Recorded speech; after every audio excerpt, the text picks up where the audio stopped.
rodada. Vamos falar do Flamengo, que inclusive deve secar o Cruzeiro, né? Líder do Brasileirão enfrenta o Corinthians em São Paulo. O Plácido Berce está lá no CT do São Paulo, onde o Flamengo treina agora à tarde.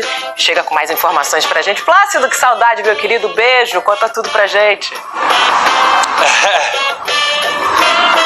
Saudades, Débora, prazer falar contigo, boa tarde pra você e pra quem tá acompanhando o GE. Pois é, o Flamengo chegou na capital paulista ontem à noite, treina daqui a pouquinho às 3h30 da tarde aqui no CT do São Paulo, e aí nessa atividade o Felipe Luiz vai definir o time titular para enfrentar a equipe corintiana. Desfalque certo, o Ayrton Lucas suspenso, que não enfrenta o Corinthians amanhã, e a tendência é que o treinador flamenguista poupe vários titulares, isso porque o time se desgastou muito na última quinta-feira contra o Estudiantes lá na Argentina pela Libertadores. Para vocês terem uma ideia, cada jogador rubro-negro, na média, correu aproximadamente 11 quilômetros lá na Argentina, um índice superior ao restante dos jogos do Flamengo na temporada.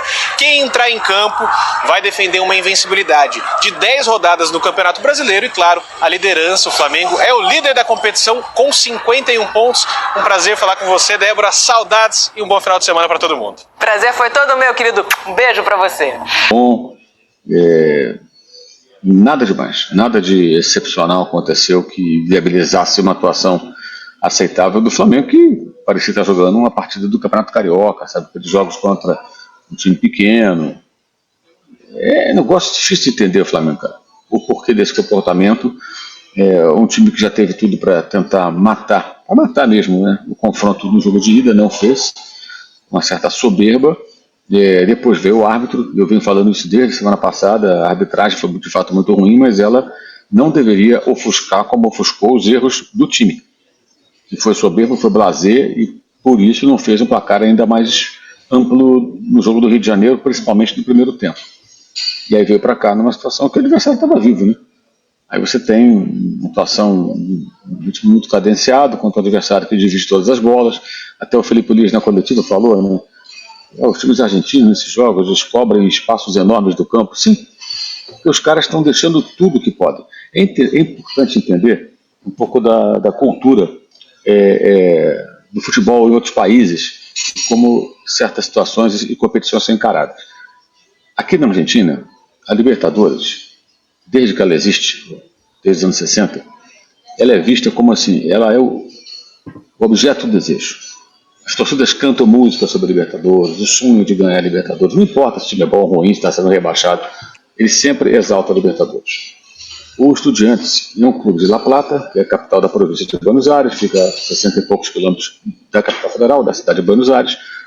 É uma cidade com 900 mil habitantes, mas é um clube local. É um clube que tem sua torcida concentrada aqui, né? Não tem tantos torcedores espalhados pela Argentina, como o River, como o Boca, como o próprio Racing, São Lourenço, Independiente, que são os mais populares. Então é um clube mais local. Vamos imaginar mais ou menos aqui o que poderia ser o Guarani, Ponte Preta, muito parecido, né? Campinas tem 1 milhão e poucos habitantes, é um pouco maior do que da cidade de La Plata, onde estou. Fica a 100 quilômetros aproximadamente de São Paulo, pouco menos, aqui 60 e pouco. Quer dizer, não é uma diferença, a distância é parecida, está perto da principal cidade do país, uma maior, digamos assim, uma região metropolitana, no caso Buenos Aires, no caso São Paulo. Então você imagina o Guarani com 4 Libertadores, e jogando primeira divisão, ou a Ponte Preta, qualquer um dos dois. É mais ou menos isso, tá? É mais ou menos isso, estou tentando traçar um paralelo para as pessoas entenderem. E aqui, o moleque nasceu, a menininha nasceu, já vai ganhar a camiseta dos Estudiantes, com o símbolozinho da Taça Libertadores e tal. Lá no clube, eu estive lá, fiz até alguns vídeos que eu postei em rede social. É um estádio reinaugurado em 2019, é um estádio novo, e eles têm um restaurante que fica do lado de lá, oposto às câmeras de transmissão, onde tem uns camarotes do outro lado. Na parte de baixo tem um restaurante, funciona direto. Durante a semana, não tem jogo, e até na véspera eu fui ter essa experiência, eu almocei lá, à beira do campo. Você almoça, monta as mesinhas, à beira do campo. Tem a placa de publicidade, você fica ali entre a placa e aquela parede ali onde tem o restaurante. No dia do jogo, você não pode almoçar ali fora, jantar ali fora, porque eles tiram as cadeiras, evidentemente. Mas lá dentro, você pode almoçar ou jantar, dependendo do horário do jogo, e você pagando. Por isso, você comprando o ingresso, você janta, sai, e tem umas cadeirinhas na beira ali, você senta naquela cadeirinha e assiste o jogo ali, à beira do gramado, a poucos metros da linha lateral. Então, tem esse espaço. Ao lado tem um coworking, né, para o pessoal trabalhar e tal. Até eu usei durante um tempinho lá, a internet melhora e tal. Você paga uma pequena taxa e utiliza, qualquer pessoa pode utilizar. E ao lado, dentro desse coworking, tem algumas salinhas de reunião, né? Ou seja, se você está sozinho para trabalhar, você senta com o seu computador e trabalha. Se você vai fazer uma reunião, você reserva uma sala de reunião. Onde que eu quero chegar? Uma das salas de reunião, sabe qual é o nome? Mineirão. Por que Mineirão? Por causa do título, né? Porque eles ganharam a Libertadores, a mais recente, 2009, do Mineirão. Então, assim, os caras pensam nisso o tempo todo, gente. O tempo todo. Então, o jogador argentino, especialmente, até o Uruguai, tá, mas principalmente o argentino, que vai para o Estudiantes, ele já saca, logo que ele chega, ele já aprende o seguinte: aqui nós somos 4 vezes campeões da Libertadores. O Racing tem uma, São Lourenço tem uma que ganhou só em 2014, tá? O Vélez tem uma, o River tem 4, como nós, o Boca tem 6, tem só 2 a mais, o Independente tem 7, né? O maior campeão, enfim. Mas os times de Rosário, News e Rosário Central não tem. O rival deles aqui, o Ginásio La Plata, nem sonha com isso, nunca conquistou. O Argentino Júnior tem uma. Então, assim, nós temos 4. Nós somos um time de Libertadores, um clube gigantesco. Essa autoestima dos caras passa por isso. Então, quando um time desse vai jogar uma partida de Libertadores, ele vai se superar.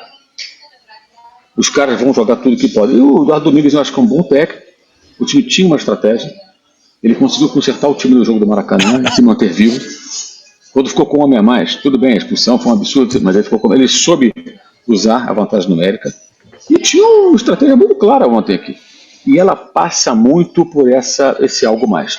A gente não pode perder, gente, a referência, né, de que por mais que o futebol tenha cada vez mais pessoas, profissionais, o André é um deles, explicam a parte tática. O futebol tem aspectos emocionais, aspectos mentais, comportamentais, e isso passa muito pela maneira como você encara o jogo, encara o adversário. E você percebia ali o Estudiantes mobilizadíssimo, assim, os jogadores, certas jogadas você acha que o cara vai perder na corrida, os caras chegam. Aquele gol que o Pedro perdeu no primeiro tempo, o Pedro foi na velocidade normal dele, né, como se fosse o jogo contra o Sampaio Corrêa no Campeonato Carioca. O Facundo Rodrigues, ele vem feito um louco, se atira na bola e impede a finalização. Aquela bola vem dentro do gol. Eu falei, vai fazer o gol, né? Isso é a diferença de velocidade, diferença de intensidade e de entrega. De um lado, o jogador, ele não vai fazer esse gol. Eu não vou deixar. Do outro lado, né? Vou fazer, né? Opa. Vocês repararam que o Medina deu um passe de letra no segundo tempo? Foi. Ele deu um passe de letra. Por que ele fez aquilo? É óbvio que estava aqui, ó, engasgado a gracinha do Pedro no Maracanã. Estava 2-0, segundo tempo, nada resolvido, e o Pedro do passe de letra. É óbvio. Ele fez aquilo para quê? De sacanagem, pô. Até a região do campo foi parecida. Então, assim, o Flamengo entende isso ou não vai passar pelo Racing. O Racing é melhor que o Estudiantes, tem jogadores melhores, torcida maior, estádio maior, pressão maior e é um time que se entrega mais ainda. Se o Flamengo fizer um bom placar no Rio de Janeiro, ele pode esvaziar isso bastante. Se ele não fizer, ele vai ter que jogar muita bola no jogo de volta, para enfrentar um adversário ainda mais aguerrido do que o de ontem. E até conversava com o André durante a semana, é um time que chuta todos. Enquanto o Flamengo não chuta, o Racing é o time chuta-chuta. Abriu, bate pro gol. Ontem aquela bola do Arrascaeta, começo do segundo tempo, um erro cometido pelo Estudiantes, ele caminha com a bola, não chuta, não passa, tenta passar por quê. É impressionante.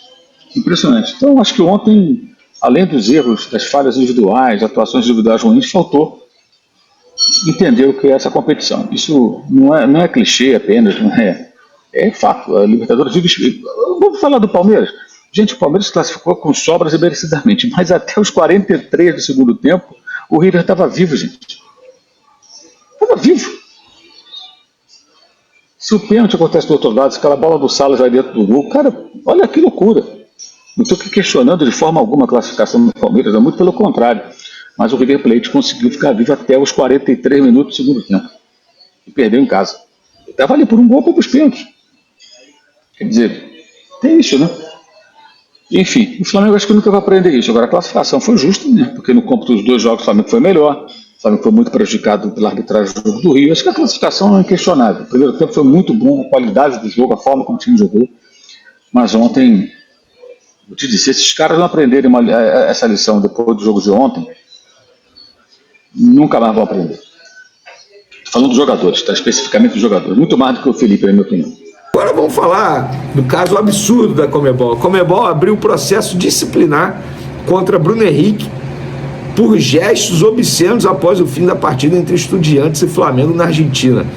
O camisa 27 mostrou o dedo do meio, segurou as partes íntimas em direção à torcida do Estudiantes e fez vários xingamentos, como filhos da pi e vi pi. O atacante pode ser multado e, dependendo do enquadramento no regulamento, até suspenso dos jogos do Flamengo na competição. Assim, com todo respeito, não estou aqui passando pano porque o Bruno Henrique fez, o Bruno Henrique não deveria fazer isso. Mas como é bom, que tal vocês também avaliarem o caso de racismo?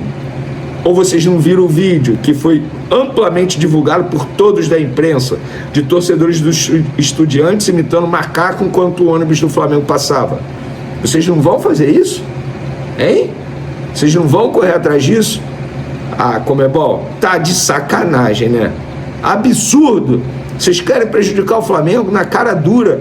Foi assim no jogo de ida das quartas de final contra os Estudiantes, com aquela arbitragem horrível, terrível, que prejudicou sim o Flamengo.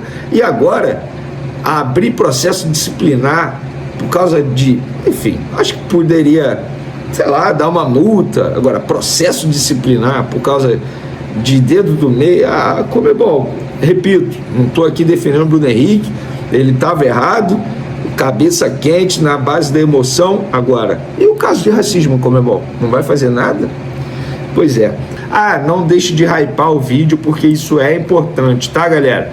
O nome de Gabigol voltou a ganhar força nos bastidores do futebol brasileiro. Atualmente no Cruzeiro, o atacante estaria cada vez mais insatisfeito com o momento que vive no clube mineiro e já sinaliza o desejo de retornar ao Flamengo em 2026, onde construiu uma das histórias mais marcantes de sua carreira. De acordo com informações de pessoas próximas ao jogador, Gabigol confidenciou arrependimento por ter deixado o rubro-negro e manifestou claramente a vontade de vestir novamente a camisa vermelha e preta. A ligação com o Flamengo segue tão intensa que, para tornar viável esse retorno, o atacante estaria disposto a aceitar uma redução considerável em seu salário, algo incomum para atletas de sua relevância no futebol brasileiro. Além do aspecto financeiro, pesa a saudade do ambiente rubro-negro. O atacante sente falta do convívio com antigos companheiros, do clima vibrante do Rio de Janeiro e da rotina no clube onde viveu seus melhores anos como profissional. Foi no Flamengo que Gabigol alcançou idolatria, conquistou títulos importantes e marcou gols decisivos que entraram para a história, se transformando em um dos maiores ídolos recentes do time. Gabigol acredita que ainda tem muito a oferecer. Com experiência, liderança e faro de artilheiro, ele enxerga a possibilidade de ajudar o Flamengo a alcançar novos objetivos, especialmente em competições de peso como a Copa Libertadores e o Campeonato Brasileiro. A confiança em poder repetir grandes feitos e, ao mesmo tempo, escrever novos capítulos de sua trajetória é o que move o desejo de retorno.